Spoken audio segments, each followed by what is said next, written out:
Hello family! Our movie begins with David Van Owen is relocating to a new shabby house. Jessica Van Owen, his daughter, greets him as he drives in. They eagerly explore the rest of the house. However, when Jessica is looking through the kitchen, David discovers a closet within another closet and discovers $100 on the floor, which they decide to spend on Chinese takeout while dining on a cardboard box. David thanks Jessica for the help and plans for what to do next with the house. Jessica informs her father that she is dating a Harvey store manager named Zach Kennedy. They talk about their lives for a while, and David informs her daughter that he's likely to obtain a promotion shortly. Jessica informs her father that she will be unable to pay her medicals beginning next month, and he offers to cover them when he starts his new work. They say their goodbyes, and Jessica drives away in her car to return home. She calls her boyfriend Zach and informs him about her father. Her opinion: David's divorce is causing him to act strangely and unnaturally. Alan Palms, landscaper, wakes him up the next morning to check on what he'll have to work on. David shows him a few locations that need to be changed and tells him that he'll take care of his own septic system because it's one of the few things he and his father did together back in the day. As soon as Alan has left, gets a call from his friend Mark, who says he'll get some drinks soon. Mark and David take a seat near and unwind. David informs Mark that his toilets are in disarray and that he will need to repair his septic system. Mark asks whether he shouldn't just hire someone to do the job, but David says it's not that expensive or difficult, and it's pretty much the only thing he knows how to do. Discuss David's potential promotion, and after some chat, Mark departs, leaving David to his plumbing while digging with a shovel. David discovers a massive wooden chest. When he opens it, he discovers a mound of banknotes, corpse dressed in a suit inside. He takes some money from the box, goes inside, highlights some banknotes, and talks to himself in disbelief while washing his face at night. When David awakens, he hears some foreboding noises. After struggling to fall asleep again, he goes downstairs to investigate the disturbance. Finds nothing. After sitting in his cubicle the night before, David goes to work the next morning. Richard, a coworker who is overconfident about being promoted to project manager, approaches him. Mr. Wu approaches David after he tells Richard to leave him alone and invites him for a walk. After informing him that his crew did an outstanding job, Mr. Wu takes him to the project manager's office and assures him that this will be his new perspective from now on. This makes David very happy. He then requested to leave the office early to go to the bank to resolve an account problem. An accountant asks David if he needs to deposit a $2 million inheritance in cash. After some babble, the accountant informs David that putting such a huge quantity in cash with little to no documentation will undoubtedly alert the government, and people will begin to scrutinize him. They discuss the situation further. David, who is currently tending to his garden, can't take his mind off his predicament. He can't help himself and takes out the entire contents of the box. The sum is slightly less than $4 million.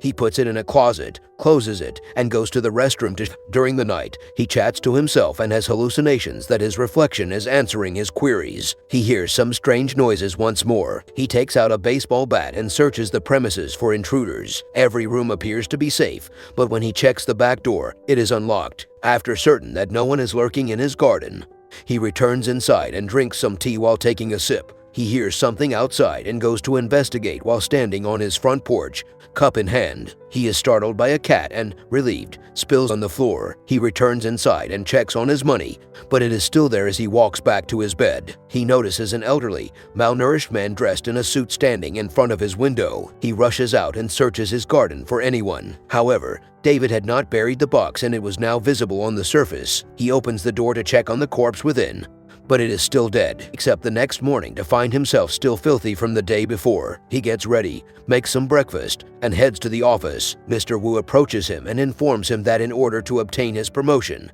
his team must release an update in less time than originally agreed upon. David is concerned that he will not make it but assures Mr. Wu to go right to work. Richard makes fun of him with a Nerf gun. He goes out to eat with Mark after work. After a brief conversation, Mark realizes that David is not looking well. He advises him to unwind. David, on the other hand, leaves frustrated. When David returns home, he sees some black tracks on his floor. He double-checks if he left them but later discovers it wasn't him. He checks the money and discovers that everything is there. Jessica is having a good time with her boyfriend. She gets a call from her father, who tells her to get away. When she arrives, he initially wants to tell her about the money and the dead, but then chooses to tell her that he has a new job and is nervous about it. Jessica informs him she needs to leave immediately, and they agree to meet on Sunday so he can meet Zach back home. David double-checks the money and then sweeps the footprints off the floor. He gets ready for bed and is startled by his suit hanging from a window. However, when glancing out the window, he notices a man going through his garden,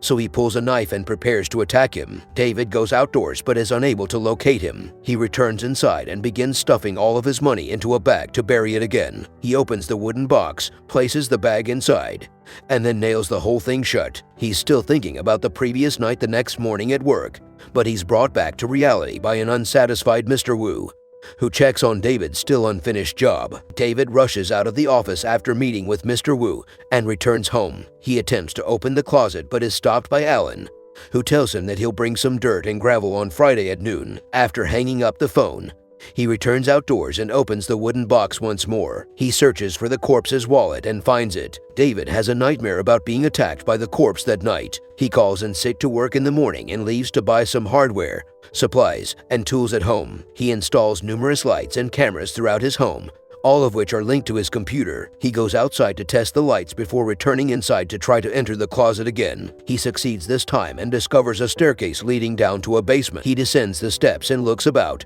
discovering a large number of corpses wrapped in plastic. He dials 911 at first but then hangs up the phone. During the night, the cameras detect a man in David's backyard, setting off all of the alarms. David awakens to see who it is, but he cannot see anyone. A storm-put power outage, and everything becomes dark. When the power is restored, David notices the man approaching his bedroom door and hammering on it with his head. He looks horrified as the man reveals his face to the camera and reveals himself to be the corpse within the box. The undead body then makes his way down the stairs and out of the home, leaving David to confront him outdoors with a baseball bat. But as soon as he gets outside, David steps on the fragments of the mug he dropped a few days ago, cutting his nude foot. He collapses to the ground, screaming in agony, but then gets up and pursues the man. He opens the box to find the corpse still inside. David begins to yell at the body, ordering it to stop bothering him. He goes towards the heavens in anguish before falling asleep on the ground. He wakes up on top of the corpse the next morning. He immediately stands up and checks his watch,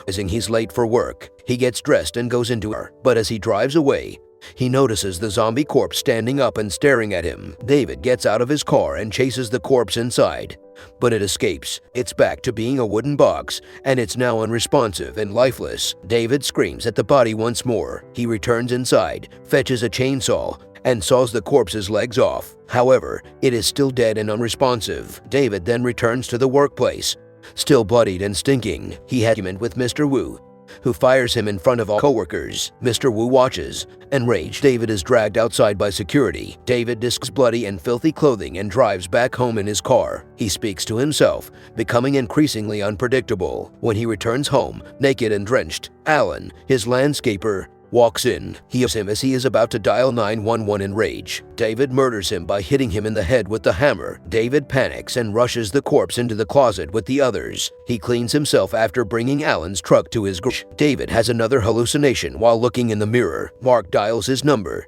but he does not answer. David eventually falls asleep during the night. An alarm has woken him up yet again. Through the cameras, he spots another man and goes down the stairs to kill him. He recognizes his pal Mark in his kitchen and brutally murders him with an electric drill. David hides his closest friend's body in the closet after murdering him. He heads back up to his room when he hears his kettle whistle. David returns outside to retrieve his money. He removes the sack from the wooden coffin and places it inside. It goes after he showers in a radical, his belongings, counting his money and staring out the window like the maniac he has become. He pretends checkers with the money bag before snapping and throwing the board across the room. Then he falls asleep while watching a movie with his money bag. Is jolted awake by his doorbell. Zach, Jessica's boyfriend, has arrived at the door. David goes out and repeatedly bashes him in the head with a baseball bat while it is still alive. David encases him in a plastic bag. Jessica appears and inquires Zach. David takes his daughter downstairs to the basement and informs her that Zach is present. Jessica notices all the corpses wrapped in plastic, including Zach,